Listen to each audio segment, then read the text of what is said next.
C'est signé par Chip Zdarsky. Bon bah, j'ai réussi ma vie. Nouvelle vidéo achat, c'est la première du mois de février, je pense que ça va devenir un bimensuel. Il y a des omnibus, des TPB, des Epic Collections, de la VO, de la VF, bref. Bienvenue sur One More Day Comics, c'est Lucas, générique. Et si comme moi tu veux acheter tes comics en VO pas cher, livré avec beaucoup de soins et surtout sans frais de douane, quoi de mieux que Walls Comic Shop. Walls Comic Shop, c'est la meilleure adresse en Europe pour choper vos omnibus, hardcover et éditions de collection au meilleur prix. Il faut aussi du manga, l'emballage est absolument nickel, la livraison est rapide et le service client est top. Bref, c'est là que je commande tous mes comics. En plus, il y a des mots gentils et il y a même de la bouffe. Crois-moi.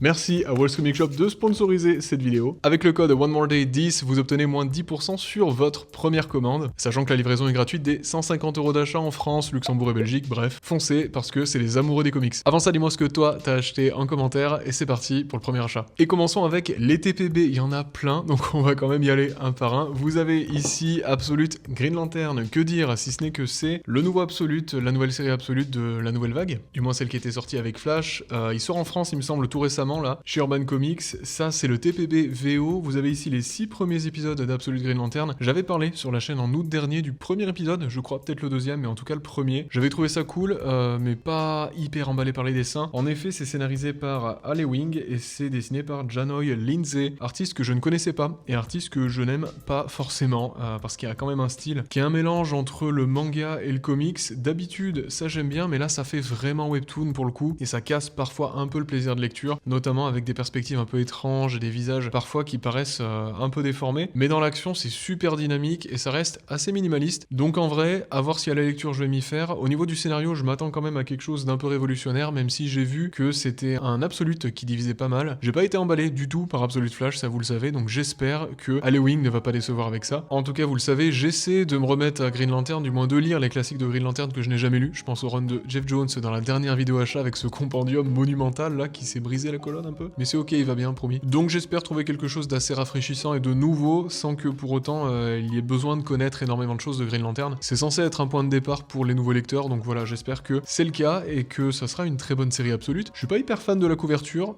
l'épisode 1 j'en ai des souvenirs un peu nuancés, mais j'ai surtout un souvenir d'histoires qui commencent que, en fait. Hâte de voir de quoi ça parle et si c'est mieux rythmé que Absolute Flash, tout simplement. Autre TPB cette fois-ci chez Marvel, Book of Doom. Alors lui, il y a deux raisons pour lesquelles je l'ai pris, parce que Avengers Doomsday sort cette année et j'ai très hâte de voir ce que ça va donner parce que les teasers fonctionnent sur moi. Vous avez vu Cyclope, c'est exceptionnel. Et aussi parce que c'est écrit par Ed Brubaker. Alors autant Fatalis, j'ai pas lu grand chose sur Fatalis si ce n'est ses apparitions dans les premiers 4 Fantastiques, dans les Marvel Origins, là cette vieille collection Hachette qui permet de relire les premiers numéros des 4 Fantastiques, et aussi ses premières apparitions dans la série The Amazing Spider-Man. J'ai rien lu de récent sur Fatalis. Alors non, j'ai totalement oublié le numéro 1 de Marvel World et Doom World, mais honnêtement c'était carrément oubliable. C'est pas un personnage que je connais tant que ça, et donc je me suis dit, quoi de mieux que Books of Doom, même il y a un S, qui apparemment est vraiment bien, et c'est une super origin story, en seulement 6 épisodes, c'est court, ça doit se lire plutôt bien. C'est du Ed Brubaker, donc c'est un gage de qualité. Pablo Raimondi est au dessin, et franchement, c'est plutôt cool. C'est très classique, c'est pas un style dont je suis extrêmement fan, mais ça a l'air d'être tout à fait sympa, et puis d'être une origin story qui risque de me hyper complètement pour le film, en espérant que le film va s'en inspirer. Je pense que c'est le but, parce que ça c'est une série qui est toute récente. Marvel a sorti ça pour promouvoir le film. C'est assez drôle que les films deviennent des façons de promouvoir les comics, c'était censé être l'inverse de base. Mais que voulez-vous, l'industrie du comics c'est compliqué. En tout cas, assez hâte de le lire avant d'aller voir Avengers Doomsday, en espérant que le film ne soit pas mauvais. J'ai entendu dire que le film faisait quand même 3h45, ça risque d'être très long, mais d'être aussi très très bien. Il y aura sûrement la queue aux toilettes mi-visionnage je pense. Mais hâte de le lire pour vous en parler sur la chaîne. Il rejoint la palle, qui est énorme, vous vous en doutez. Et restons chez Marvel avec du Spider-Man. Alors lui, vous allez le voir qu'il y a un lien avec un autre achat. C'est Spider-Man Shadow of the Green Goblin, l'ombre du bouffon vert. Pourquoi ? Parce que c'est une mini-série de Dematteis, l'auteur qui a écrit La chasse de Kraven, que je n'ai jamais lu et qui est un classique absolu, un classique psychologique de Spider-Man. Et donc on va en parler très bientôt, c'est-à-dire dans quelques minutes. Ce TPB, en fait, c'est une mini-série. C'est une mini-série de ce même auteur qui avait décidé d'écrire une histoire sur le Proton Goblin, qui est toute récente, ça c'est sorti assez récemment, là, ces dernières années, et j'en avais entendu beaucoup de bien de Léo, notamment de Central Cast, qui avait adoré suivre ce récit-là en singles, et la couverture claque, et je me suis dit, c'est le moment de lire ce Dematteis, parce que je compte lire La chasse de Kraven. Donc on a ici les 4 premiers épisodes de la série, c'est les 4 épisodes qui composent la série totalement, plus un épisode de Spider-Man 1990, le numéro 1, je sais pas vraiment pourquoi, mais en tout cas, vous le savez, j'essaie de me spoiler au minimum avant la lecture, c'est-à-dire que j'ai survolé regarder le synopsis pour voir un peu de quoi ça parlait, mais c'est tout quoi, parce que je trouve que sinon il y a beaucoup trop de choses qui sont révélées, et j'adore découvrir au maximum les comics, puis être vraiment le moins informé possible avant la lecture sur ce que je vais lire quoi. Donc j'en attends beaucoup, c'est apparemment une lettre d'amour à Spider-Man, c'est un récit qui est très psychologique et qui revient sur une ère un peu inexplorée de ce que j'ai pu voir de Spider-Man, donc avant qu'il sache qui était le Green Goblin. Donc on est un peu sur du Spidey un peu vintage, j'ai l'impression, au niveau de l'histoire. Au niveau des dessins, c'est plutôt cool. Qui est le dessinateur? Estea Maria, aucune idée de comment ça se prononce, et Sotomayor. C'est plutôt chouette, on a quand même des planches assez dynamiques, de belles couleurs, bon, des compositions qui restent quand même assez standards, mais ça reste tout à fait chouette, et ça donne en tout cas très envie de le lire là en le feuilletant. Donc j'ai hâte de voir ce que ça peut donner. En tout cas, cette cover elle claque vraiment, et puis on en reparlera très certainement pour le bilan, sûrement de ce mois-ci, et puis peut-être dans une vidéo solo si je trouve qu'il y a plus de choses à dire. En tout cas, moi ça me faisait carrément envie. Restons sur du Spider-Man, cette fois-ci avec du Epic Collection. Alors les Epic Collection de Spider-Man, j'en ai pas. Mes 3 seuls Epic Collections, c'est du X-Men. C'est les X-Men de Chris Claremont et un peu de Jim Lee aussi, je crois. Bref, j'en ai 3 que je vous avais déjà présentés sur la chaîne. Et c'est un format que j'adore, c'est un format que je trouve vraiment cool, qui a un rapport qualité-prix assez fou, et surtout une qualité d'édition qui est plutôt satisfaisante avec des récits qu'on trouve pas ailleurs, en fait. C'est aussi ça le délire. Mais aussi, en fait, c'est des recueils qui vont compiler des sagas cultes de chaque héros, et c'est génial parce que c'est dans l'ordre de lecture, et en général, vous pouvez vraiment les lire en autonomie, donc ça, c'est vraiment une des collections, je trouve, les plus intéressantes chez Marvel en ce moment. Panini Comics avait commencé à en faire, hein, j'en ai 2-3 de Panini de Spider-Man qu'on avait trouvé sur Vinted il y a longtemps, mais le fait est que la traduction, c'est pas possible, quoi. Souvenez-vous, il fut un temps où je vous parlais chaque semaine, chaque mois, même du Spidey Challenge, où je m'étais mis à lire Spider-Man du début, en fait, pour lire tout Spider-Man depuis le début, du moins étape par étape et run après run. Le fait est que j'ai lu 60 épisodes de Spider-Man depuis le début, donc les 60 premiers épisodes. J'ai coupé mon abonnement à Marvel Unlimited le jour d'ailleurs où je vous ai fait la vidéo sur le bilan de Marvel Unlimited, est-ce que ça vaut le coup un an après, puisque mon objectif était d'enchaîner avec le Epic Collection VF que j'avais acheté, La mort du capitaine Stacy. J'ai lu les 2 premiers épisodes et j'ai complètement lâché parce que c'est pas possible, la traduction est horrible, la traduction est naze et ça gâche complètement l'expérience de lecture, et disons qu'elle compilait toutes les erreurs que je dis à mes élèves de ne pas faire justement en cours de traductologie. Donc voilà, j'ai préféré passer à la VO. Donc La chasse de Kraven, c'en était, c'est un récit que je voulais lire depuis très longtemps de toute façon, puisque c'est un récit de Spider-Man avec le costume noir. C'est un récit de Spider-Man culte qui est très psychologique, où Peter s'apprête, il me semble, à épouser MJ, et que Kraven n'est pas content. Il va l'enterrer vivant, avec des covers que vous avez déjà vus qui sont exceptionnels. Je l'avais trouvé d'occasion sur Vinted, mais honnêtement, ils étaient pas en très très bon état, quoi. Et donc cet Epic Collections recueille un tas de trucs qui sont très très cool, puisque vous avez Amazing Spider-Man de 289 à 294, l'annual 20 et 21, Spider-Man vs Wolverine avec Web of Spider-Man 29 et 32, et Peter Parker, The Spectacular Spider-Man 131 et 132. Il y a quand même pas mal d'épisodes, donc c'est le volume 17, année 86-87. Les Epics sur Walls Comic Shop, franchement, ça vaut pas cher, je l'ai payé genre 35 balles, un truc comme ça. C'est trop kiffant parce que c'est un format qui est hyper généreux, c'est un format qui se lit trop bien et qui vous donne vraiment tout un pan de l'histoire classique de vos héros, et c'est toujours super accessible, quoi, parce qu'on peut souvent les lire en fait en autonomie. C'est un récit de Mathéis, donc exactement le même auteur que Shadow of the Green Goblin. Je vous avais dit qu'on en reparlerait, donc voilà, très cool de voir que il est toujours actif et que apparemment il écrit toujours des bangers, comme on dit. En tout cas, j'en attends beaucoup de choses de cette épique là, de cette série là même, de cette saga, parce que ça fait partie apparemment des meilleures sagas sombres de Spider-Man. Et donc après avoir passé du temps à lire autant d'épisodes de Stanley Romita, qui était très bien, mais qui était très très soap opéra. Moi j'aime beaucoup ce côté soap opéra chez Spider-Man, vous le savez, mais j'ai quand même un peu envie de lire un truc un peu plus sombre, et j'espère que ça va me régaler. Je pense que oui. Que vois-je, encore du Spider-Man.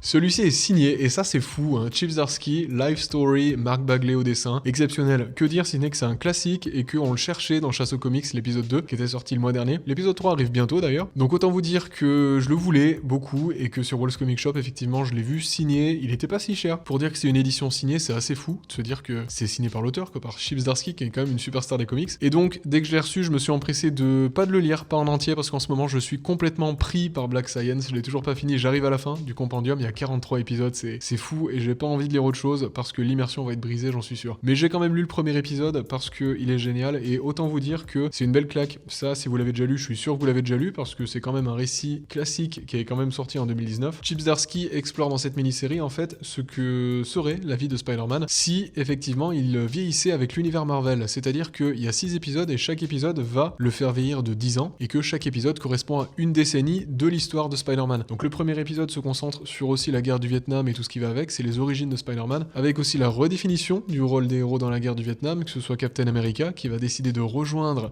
les Vietnamiens et pas le gouvernement américain, comme quoi il a des valeurs intéressantes, et donc une critique sociétale qui reste évidemment très pertinente aujourd'hui, et que vous dire si ce n'est que c'est une lettre d'amour à l'entièreté de la saga Spider-Man, à l'entièreté des comics même je dirais, et de l'histoire américaine. Donc franchement ça c'est assez exceptionnel, je pense qu'on peut appeler ça un roman graphique. J'aime pas trop ce terme parce qu'on dirait que les comics du coup sont pas tous des romans graphiques. Ça c'est quelque chose de grand, c'est une mini-série qui est absolument géniale. On a ici 6 épisodes plus l'annual, c'est de Chip Zdarsky, Mark Bagley, il y a aussi du John Dell, Andrea Hennessy et Frank Darmata. Et donc voilà, il est vraiment cité comme un classique moderne. Je suis hyper content de l'avoir en édition signée parce que moi j'aime bien ces trucs-là. Pour moi ça veut dire beaucoup quand même quand on a la signature d'un artiste. Je l'ai pas rencontré, je l'ai acheté signé comme ça parce que figurez-vous qu'ils l'ont chez Walls Comic Shop et que même chez Walls Comic Shop, et ça me fait très très envie, ils ont l'omnibus de Chip Zdarsky de Batman qui est disponible en précommande avec alors déjà des couvertures assez stylées mais surtout une plaque Batman signée par Chip Zdarsky pour le prix de la précommande, c'est-à-dire 84 €. C'est hallucinant et j'hésite à le prendre même si j'avais pas beaucoup aimé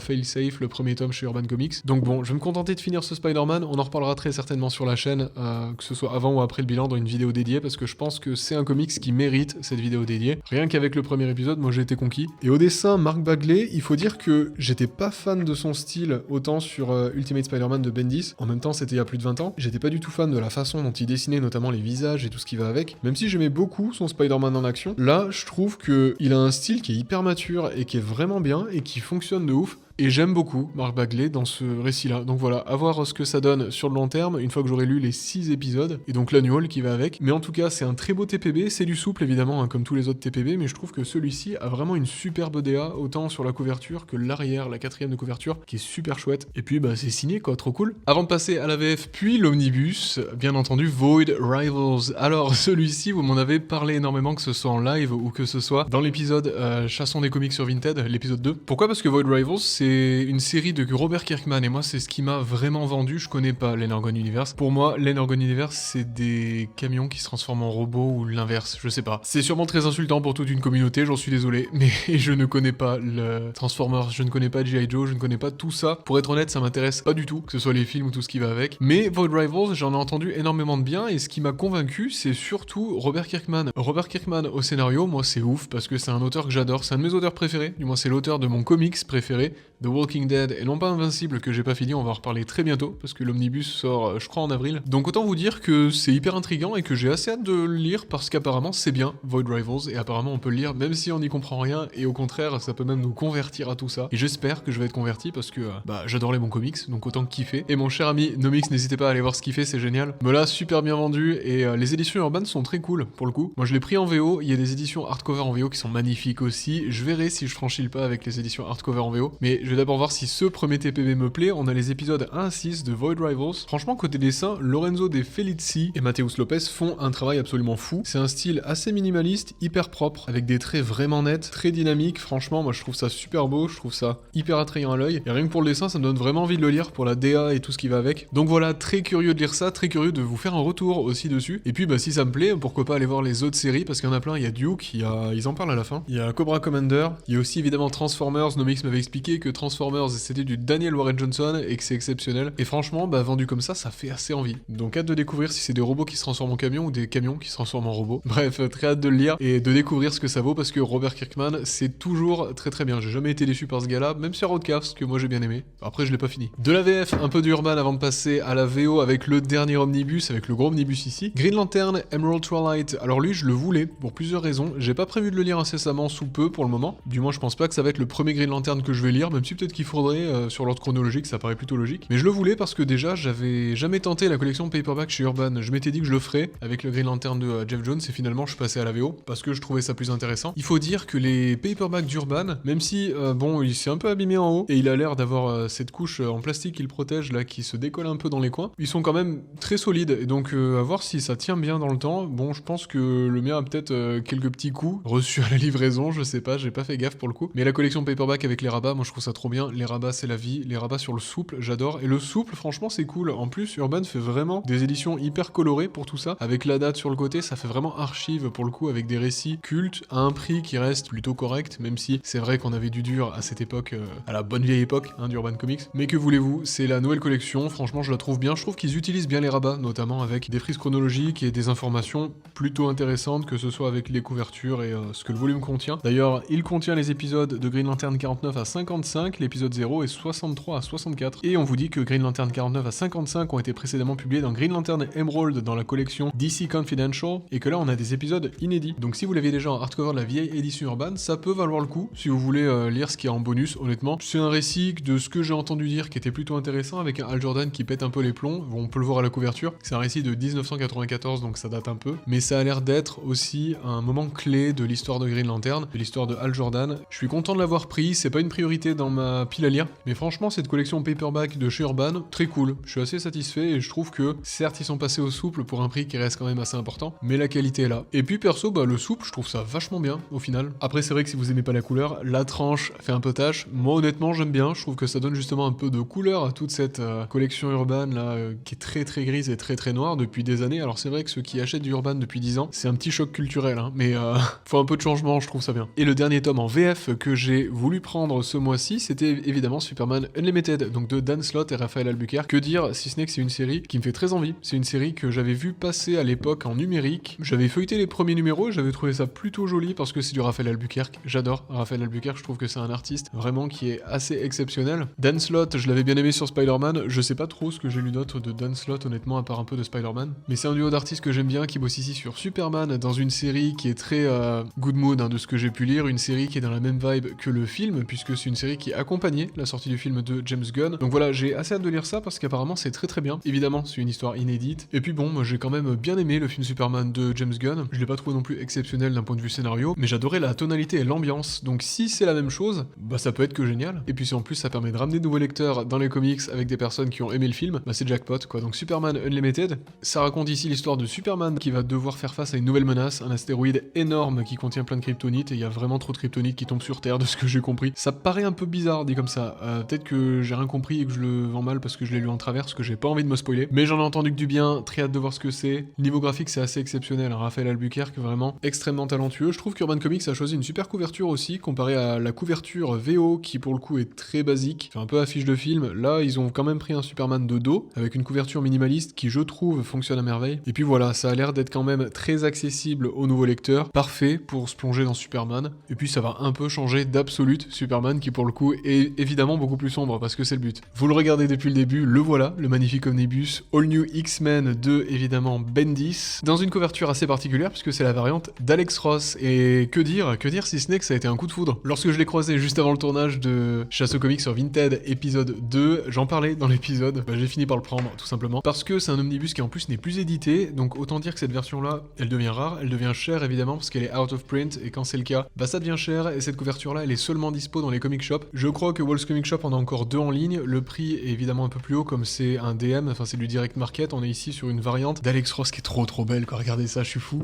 Et donc le New X-Men de Bendis, que dire si ce n'est un récit que je voulais lire depuis extrêmement longtemps, depuis leur sortie chez Panini en Marvel Now. J'avais jamais franchi le pas parce que les X-Men c'est assez intimidant de toute façon. Je trouve que c'est toujours une série moi qui m'avait attiré, mais il s'est passé tellement de choses, on a l'impression qu'il faut toujours faire ses devoirs, qu'il faut lire du classique avant de revenir à du moderne. J'ai décidé de franchir le pas avec celui-ci, maintenant que j'ai lu la saga du Phénix et God Loves Man Kills et d'autres séries de Chris Claremont, je me sens quand même un peu plus à même de lire des X-Men. J'ai aussi lu les Astonishing X-Men, donc bon, je connais un peu mieux l'équipe, et cet omnibus est vraiment chouette. Donc il contient plusieurs choses. On a ici les All New X-Men numéro 1 à 15 et numéro 18 à 41 avec les Gardiens de la Galaxie, donc la série 2013, 11 à 13. C'est de Brian Michael Bendis, Stuart Timonen, David Marquez, David Lafuente, Brandon Peterson, Mahmoud Asrar, Brett Anderson, Sarah Pikeli qui sera d'ailleurs en dédicace chez Walls Comic Shop à la fin du mois, donc vous aurez sûrement la possibilité d'acheter en ligne des numéros de Spider-Man signés, peut-être. Bref, un tas d'artistes pour cette série qui est absolument titanesque, ou les X-Men. Alors pareil, le pitch, je crois que Charles Xavier est mort, je suis pas sûr, je sais même pas, c'est terrible. Mais il y a une histoire d'anciens X-Men qui retrouvent la nouvelle équipe, il y a une histoire de voyage dans le temps, je sais pas, il y a un truc qui a l'air cool. À chaque fois j'ai l'impression de vous présenter des comics sans savoir de quoi ils parlent quand c'est les vidéos achats, et c'est ce que j'adore parce que j'aime y aller les yeux fermés quoi, j'aime y aller sans rien connaître. En tout cas, pour vous parler du bouquin plus précisément, la jaquette est absolument magnifique, c'est signé Alex Ross, regardez ça quoi, c'est sublime. Et ce que vous avez derrière la jaquette est franchement pas mal. Je trouve que pour le coup la couverture est chouette avec le Phénix qui a accès à tous ses souvenirs affreux, avec des références que j'ai maintenant, je suis assez fier de les avoir. De la saga Dark Phoenix derrière, des épisodes combien 102 je crois, avec Rise of the Phoenix ou quelque chose comme ça. Enfin bref, une super tranche, une super couverture wraparound qui est super belle. Et donc que dire sur cet omnibus, si ce n'est que je suis fan des omnibus. Maintenant c'est un format que j'adore, moi je sais pas ce que vous en pensez vous, mais je trouve que c'est un format qui en plus de vraiment faire briller les comics qu'on aime et leur donner une opportunité de vraiment être édité à leur juste valeur, et ben c'est un format qui est hyper solide et qui permet vraiment de les garder des années et des années, hein, c'est l'objectif. Donc bon, il y a des stratégies aussi pour prendre soin de la reliure, peut-être que je vous ferai une vidéo sur comment prendre soin de ces omnibus, parce que j'avoue que je suis tombé dans des rabbit holes comme on dit, de vidéos d'américains notamment qui montrent comment ouvrir son omnibus dès qu'on le reçoit pour éviter que la charnière se craque et qu'elle fasse vraiment un très bel œil. Enfin bref, il y a plein de techniques, c'est un peu un truc de déjanté je trouve, mais c'est assez logique quand on met un prix aussi élevé dans un bouquin, on a envie qu'il soit neuf et qu'il le reste après la lecture. Je vous avoue qu'en le recevant sous blister, j'ai hésité à l'ouvrir, j'ai un peu fait mon Sheldon Cooper, mais je l'ai ouvert. Niveau dessin, c'est très varié, moi je trouve ça magnifique. Swart Timonen, je suis extrêmement fan de cet artiste, je l'avais adoré sur Star Wars, je trouvais qu'il était vraiment exceptionnel. Mahmoud Asrar aussi, magnifique, et puis voilà quoi, ça sent assez fort l'encre, il faut dire, mais ça c'est une odeur que j'aime bien, je sais pas si vous c'est quelque chose qui vous dérange dans les comics, quand ils sont neufs souvent. On a aucun Gutterloss, je trouve, là on est en plein milieu, les Gardiens de la Galaxie, cette double page est sublime, et en vrai il n'y a pas de Gutterloss gênant par rapport à des omnibus que j'ai pu vous montrer auparavant, ou même des compendiums. C'est vraiment chouette, ça s'ouvre super bien, une qualité de papier qui est franchement pas mal, parce que j'avoue que les omnibus Marvel sont d'une qualité qui, je me demande si elle est pas supérieure en fait aux omnibus DC, je me pose de plus en plus la question. J'ai l'impression que le papier chez DC est plus épais, mais la qualité notamment de la jaquette, je trouve que chez Marvel ils font vraiment des jaquettes épaisses, et pour le coup c'est génial parce que ça se déforme pas dans l'étagère quand on les stocke, et ça c'est super important parce que c'est quand même des gros bouquins qui pèsent un petit peu lourd, et donc on n'a pas envie qu'ils s'abîment quoi tout simplement. Donc voilà, lui j'ai très hâte de vous en parler, très hâte de le lire, parce que j'avoue que les All New X-Men ça me fait vraiment envie, et que j'ai un peu une phase Marvel en ce moment je crois. Bref, c'est tout pour cette vidéo achat, comme je vous l'ai dit, il y aura peut-être une autre vidéo achat, il y aura une autre vidéo achat, parce qu'il y a une autre commande qui est en cours là chez Walls Comic Shop qui arrive bientôt, de très belles choses dont on parlera sur la chaîne. Ma palle est en train de devenir astronomique, c'est terrible. Merci à vous en tout cas d'avoir regardé cette vidéo, merci à Walls Comic Shop de sponsoriser cette vidéo, et merci à nos membres, Matt, Anthony, Hades, Eliseo et Comics du mercredi. Merci pour votre soutien les gars, on se retrouve très bientôt sur One More Day Comics, tous les mardis et vendredis à 17h, et d'ici là, faites en sorte que chaque lecture compte. Ciao.